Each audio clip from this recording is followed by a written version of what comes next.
नमस्कार दोस्तों, हमारे अपने YouTube channel Subhash Chandra success point first पर आप सभी दोस्तों का हार्दिक स्वागत है। दोस्तों, आज है 4 जून 2023 और आज का हमारा टॉपिक रहेगा भारत के प्रमुख उद्योग व औद्योगिक विकास। उससे पहले हम आपसे रिक्वेस्ट करते हैं कि अगर आप हमारे YouTube चैनल पर नए हैं तो आप हमारे YouTube चैनल को लाइक करें, शेयर करें और सब्सक्राइब करना बिल्कुल नहीं भूलें।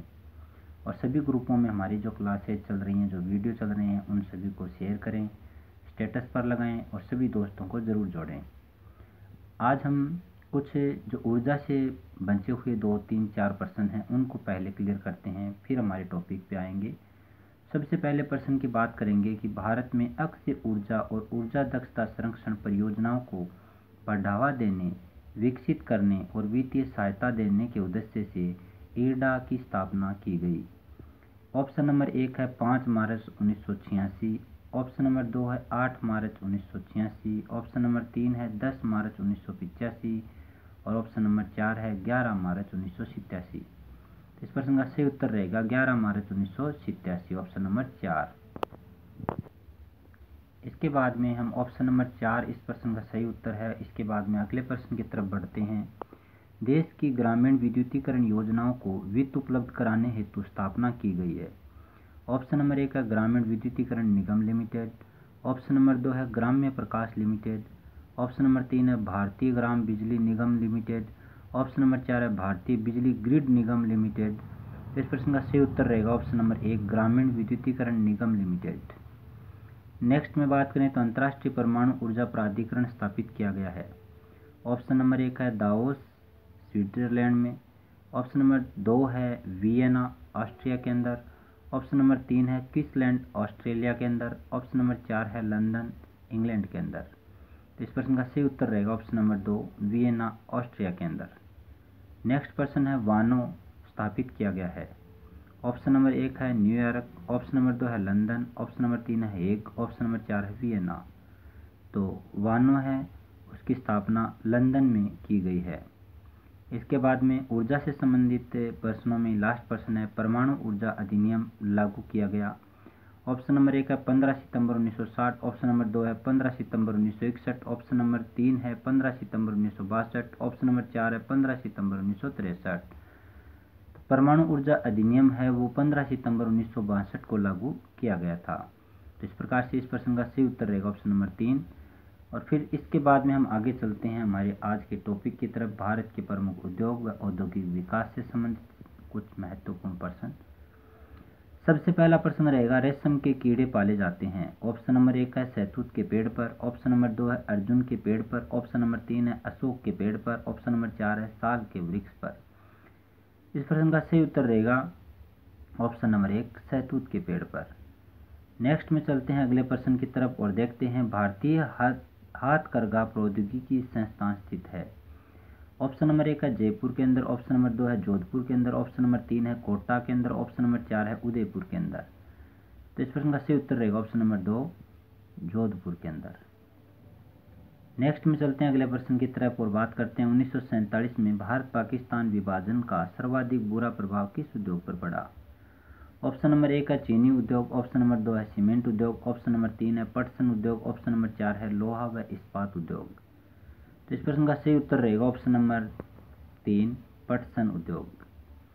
नेक्स्ट में चलते हैं अगले प्रश्न की तरफ और देखते हैं वर्ष 1966 से 1980 के मध्य जो औद्योगिक क्षेत्र में मंदी व संरचनात्मक प्रतिगमन की स्थिति उत्पन्न हुई उसके लिए कौन सा कारक उत्तरदायी था। ऑप्शन नंबर 1 है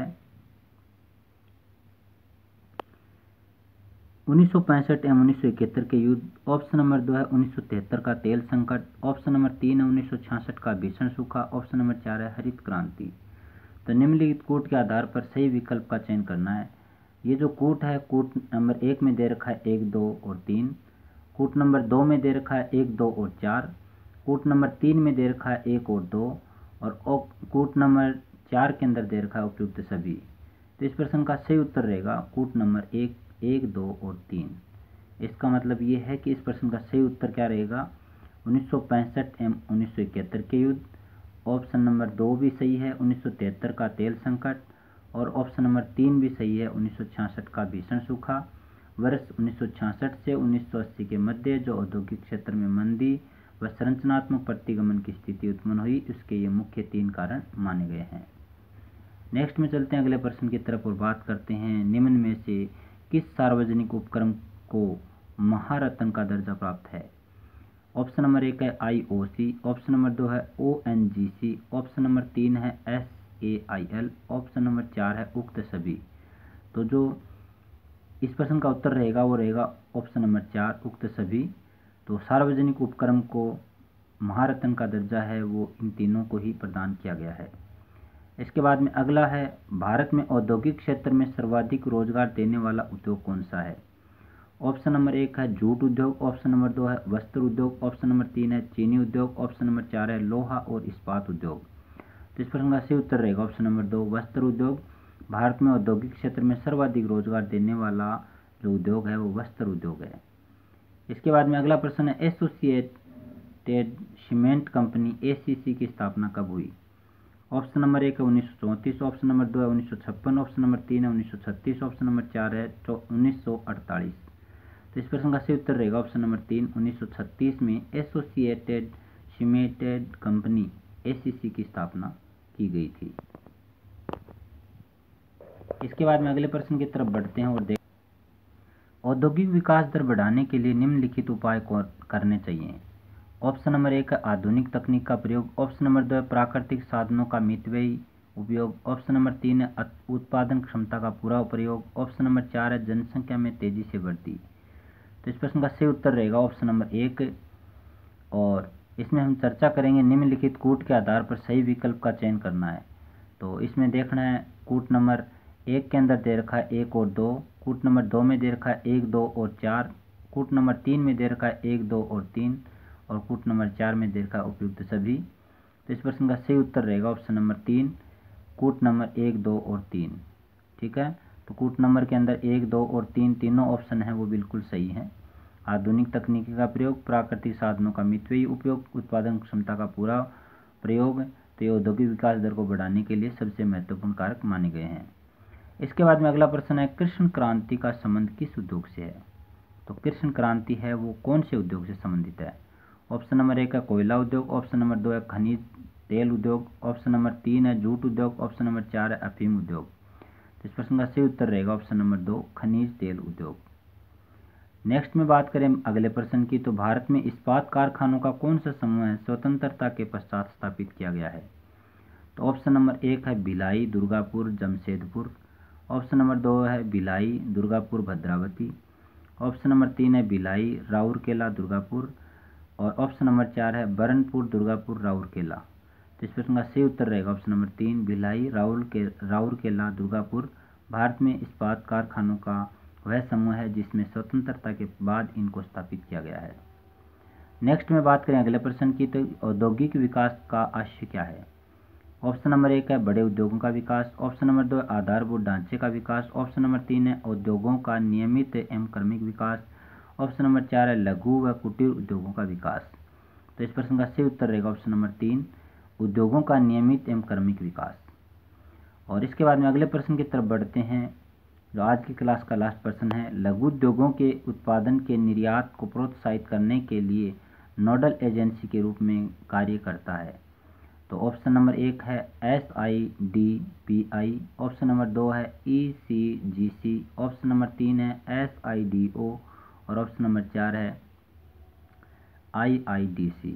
तो इस प्रश्न का सही उत्तर रहेगा SIDO। तो दोस्तों ये कुछ प्रश्न थे जो सभी एग्जामों की दृष्टि से बहुत महत्वपूर्ण हैं। हमारा प्रयास यही रहता है कि हम सभी प्रश्नों को कवर कर पाएँ, लेकिन कुछ लिमिट के प्रश्न हैं उन्हीं को हम कवर कर पाते हैं, और रोज़ाना कुछ ना कुछ प्रश्न हैं वो आपको हमारे YouTube चैनल पर प्रदान किए जा रहे हैं। आज का हमारा जो टॉपिक है, भारत के प्रमुख उद्योग व औद्योगिक विकास से जुड़े हुए महत्वपूर्ण प्रश्न, पार्ट नंबर 1 के अंदर हमने चर्चा की है कुछ महत्वपूर्ण प्रश्नों की, और ऊर्जा से जुड़े हुए कुछ 4 प्रश्न हैं उनकी भी हमने साथ साथ वीडियो में चर्चा की है।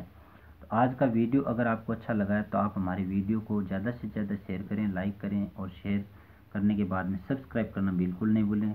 और हमेशा याद रखें, शिक्षा वह शेरनी का दूध है जो जितना पिएगा वो उतना दहाड़ेगा। निश्चित रूप से जीवन में सफलता प्राप्त करने के लिए हमें शिक्षा तो प्राप्त करनी पड़ेगी। शिक्षा के साथ साथ संस्कारवान बनते हुए हमारे जीवन को सफल बनाने का पूरा प्रयास हम सबको मिलजुल कर करना है। जय हिंद दोस्तों, जय माँ सरस्वती। स्वस्थ रहें, हमेशा खुश रहें और हमेशा पढ़ते रहें और जीवन में हमेशा आगे बढ़ते रहें। जय हिंद, जय माँ सरस्वती। बहुत बहुत धन्यवाद, आपने हमारा वीडियो देखा उसके लिए।